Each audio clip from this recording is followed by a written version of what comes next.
Okay, I'm Jared Moore, and this is Mvskoke Media's Meet the Candidate for the MCN 2021 election. Today's candidate is going to be Terra Beaver. She is a candidate for the Okmulgee District Seat B. And without further ado, Miss Beaver, tell us a little bit about yourself and why you are running in this election. Thank you for the opportunity to be here, and I appreciate Mvskoke Media having this live stream for our citizens out there, especially during this time of COVID. Just want to go ahead and show my appreciation to you guys. But a little bit about myself. My name is Terra Beaver, and I am 34 years old, and I am from Okmulgee, Oklahoma. I'm a graduate of Okmulgee as well. I recently just obtained my master's degree from Northeastern State University in Native American leadership. And I've pretty much been around Okmulgee throughout my lifetime. My grandparents are Lucille Joshua and the late Leroy Joshua Sr. I did attend a few boarding schools while I was growing up, and that would include Eufaula, Jones Academy, and Sequoia, and then I came back to graduate with my class here in Okmulgee. I'm heavily active in my community, tribal community, and my community of Okmulgee. I do a lot of fundraising activities for different organizations, and the organizations that I am a part of, I am an active member of the Okmulgee School District JOM. I serve as chair. I serve as vice chair with the Mvskoke Women's Leadership. I founded and I am coach of the USA Track and Field competitive team, the Okmulgee Roadrunners. I'm actively engaged with the Okmulgee Indian community. I lead and coordinate our summer Olympics team. During the summer times, you could find me down at the stadium or throughout the neighborhoods, running and encouraging, promoting health and wellness for our youth. I'm a big supporter of our youth, trying to be actively engaged. And one of the ways when I like to recruit youth is I go out into the neighborhoods looking for the youth, going to where they are at, and whether that's going to be at the West Side Ballpark, our housing additions. I go and look for the youth to encourage them to participate. I was employed with the Mvskoke Creek Nation, I think from 2012 to like 2018. My years may be a little off. I came into with the tribe back then on the TANF work experience program. It was kind of like part of the ending of my with the program, and I was emergency hired for Social Security Assistance Program, and I was the office manager. When I left the tribe 2 years ago, I left as the Yes. Manager of our program, Social Security Assistance Program. I really enjoyed working and serving the citizens in various ways, and as an elder advocate, attending monthly meetings. Sorry, I'm on my cell phone. I'll try to come through, but We've still got you. It's going good. okay, great. And attending various meetings at the elderly nutrition community and participating in different activities with our elders. Big supporter of our elders. That's really passionate on my heart. Well, even though I left the tribe and not an active employee, I still service our nation in various ways, giving back to my tribe, doing reverse trick-or-treating at our elderly complex, and serving as just a resource in general for the community, like I have numerous people, that know they can reach out to me for resources and assistance with technical assistance, like with the applications, coming by, just helping them during this time with COVID. A lot of people that I didn't know prior, but they knew I was available and to show support, and they reached out to me on their own. So, in summary of a little bit about me, I always am an encourager. I always try to live by being an encourager, not a discourager. Be a positive and trying to empower and inspire others to keep going no matter what's going on in your life. Seek your goals. There's always going to be obstacles that you're going to have to overcome. So I think that would be a little bit about me in a nutshell.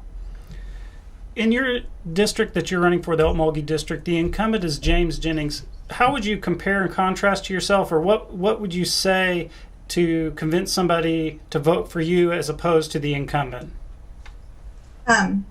So while researching, I do a lot of research on my own, but when you have an incumbent like Mr. Jennings, and I say that in a very positive way because he is my friend, and he's been a lot of support to me in the various activities and stuff that I've been engaged with in our community.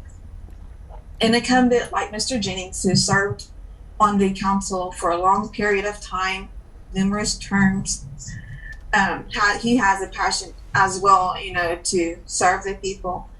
But I would try to focus on telling people,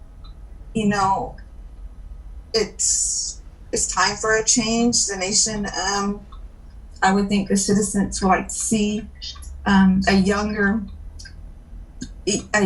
candidate or an elected official to bring new ideas and new ways of collaborating with our administration. So I would encourage people, if you want to build with Beaver, is what I've been saying. Yeah, we're early. To focus on a new era, to support me in that ways, and to do your research on your candidates. Don't just go with who you think, or like just an incumbent, to serve. There's a lot of new candidates here, and do your research on each one to develop your own opinion and what you would want that candidate to do for you. So I think that's where I am different at with the incumbent, and trying to get support for to get elected for your next Okmulgee District Seat B. What is your opinion on, and I also want to mention for the viewers, if you guys have any questions, just pop them in the YouTube chat and we'll ask them. But next on my list is, what's your opinion of the Mvskoke Creek Nation government's response to COVID? Has it been too much, too little? What do you think about that? And as a councilman, would you have legislation or anything that you're going to propose, or, just give me your thoughts. Okay, so in our response to COVID, I think the nation, our administration, and our legislative side and our executive, I think they did a great job trying to gear up like the vaccinations and being out in the communities, and doing the drive-through vaccination. I think that was really great of the nation. And when they did like the food drives, a few times, because I think COVID affected every household in some shape or form. Whether if you're teleworking, your increase of light bill, your water usage. If you had kids, the food costs went up.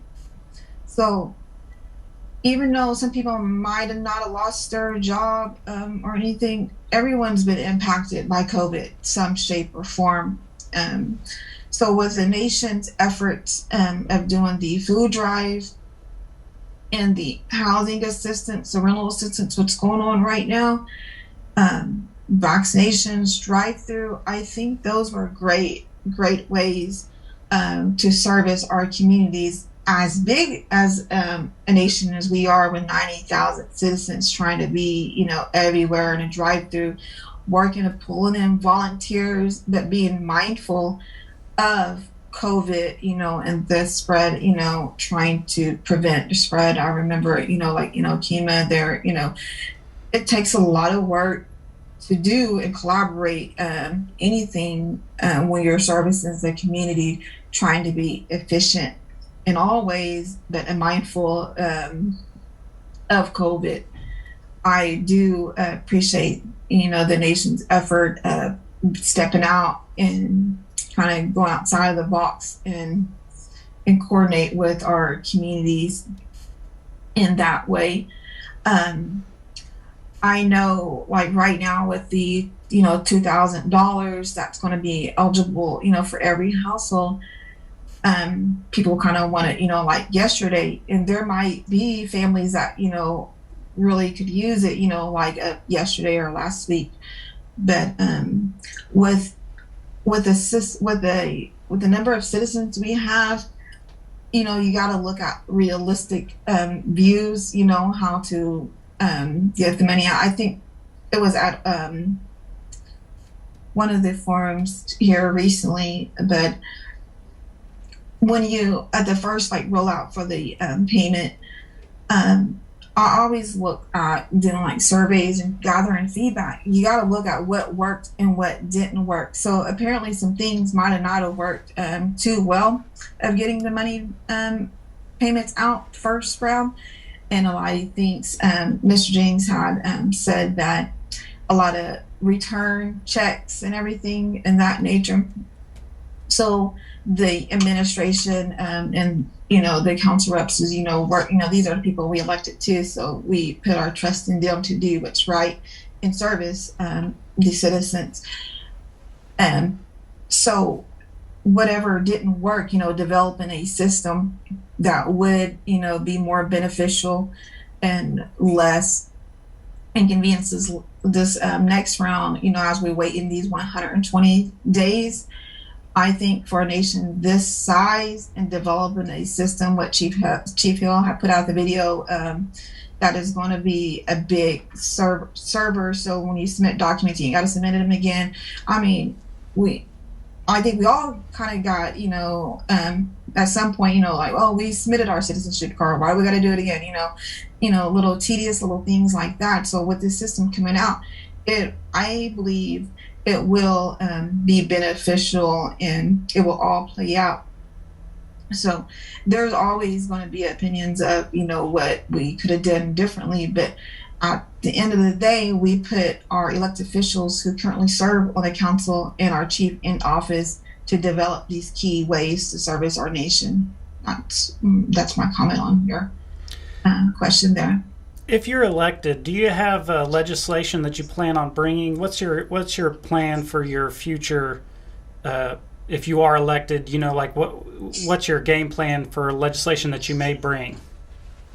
So, if elected, my game plan, any legislations that I want to bring or develop, I want to be sure that I work with the administration and have that strong relationship, working relationship. But some of the things I would like to bring is more community engagement. I would like the month of November, just an example, doing cleanups in our housing additions. Stressing the importance of cleaning up our home.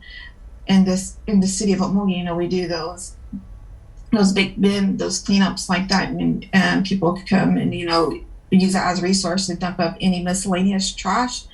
So I would like to just focus on a positive thing, being out in our housing additions and doing cleanups, cleaning up our homes, trying to stress the importance of taking care of our homes. You know, a lot of times it may just be the resource, like not having a truck or gas to go to the dump these items off. But I think when our communities, you know, the need is there, having a good cleanup and cleaning up our homes, you feel a sense of a pride, you know, that your yard is no longer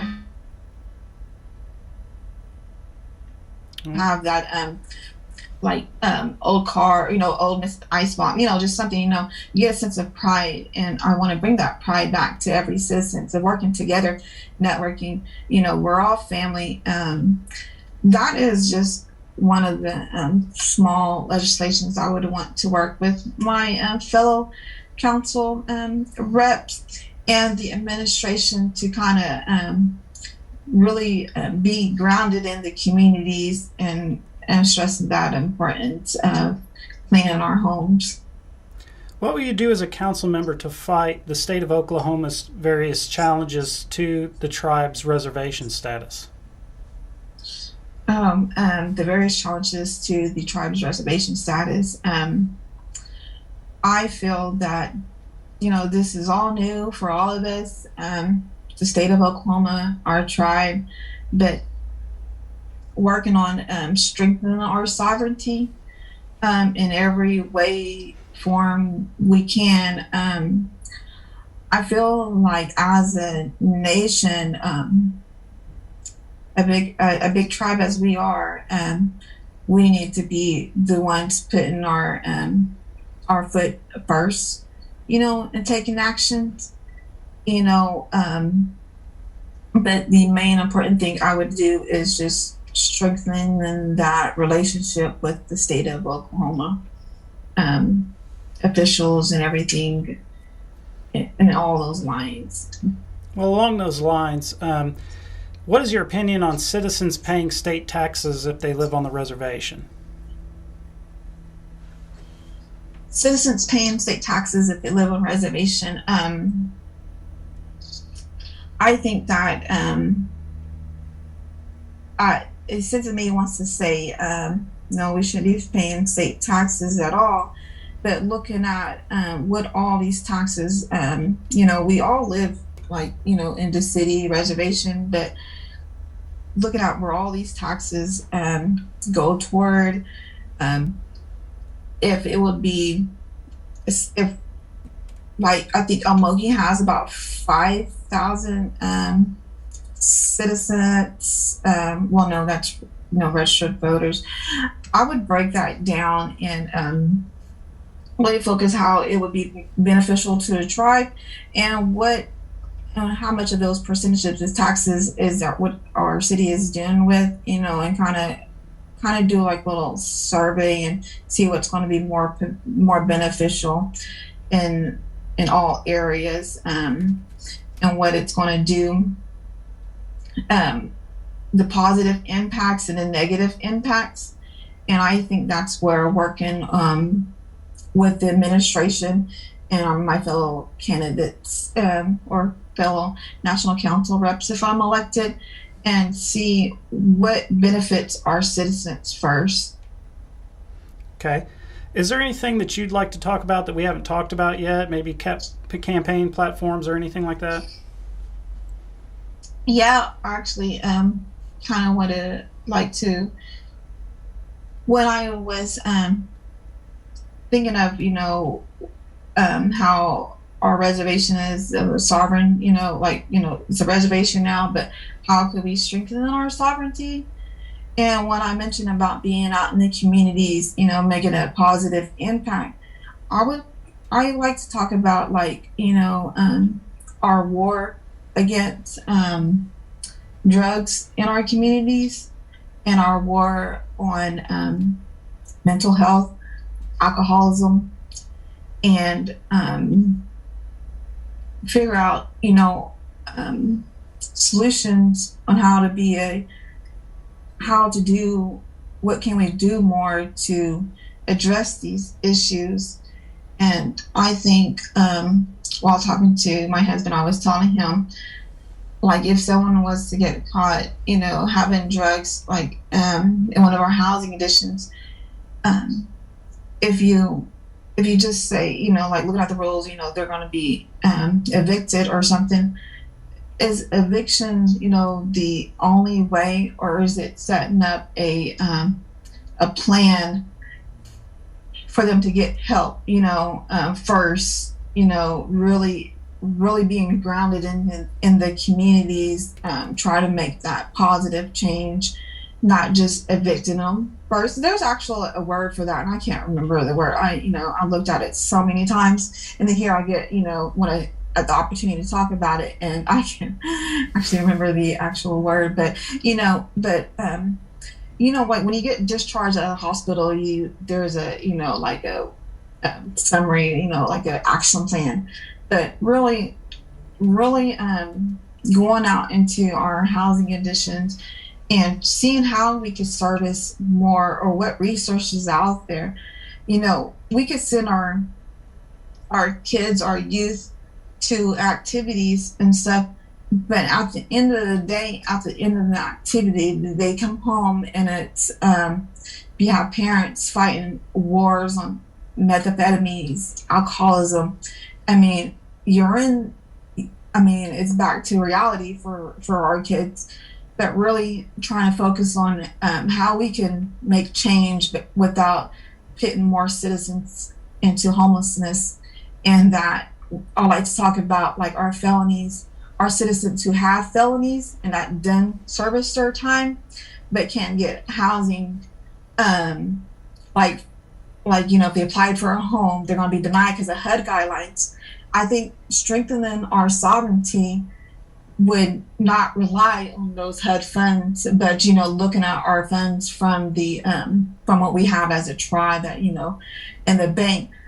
A lot of times right now we're doing the manufactured homes for elderlies, but if our citizens that has felonies and can't get housing, that's going to make them, could be homelessness. They didn't serve their time, and what is next if they didn't go through the reintegration program of really addressing our housing problems, but looking at maybe there could be some way that working with the administration or something, we could develop those ideas to address those solutions in those capacities, because the need is there. Our citizens who have felonies can't get housing assistance, and things in that area. So I do like that. Those are some things I would like to talk about if we have enough time. What do you think, Jet?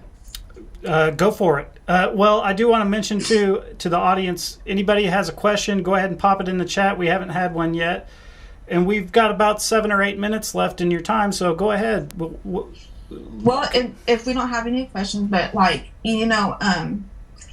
think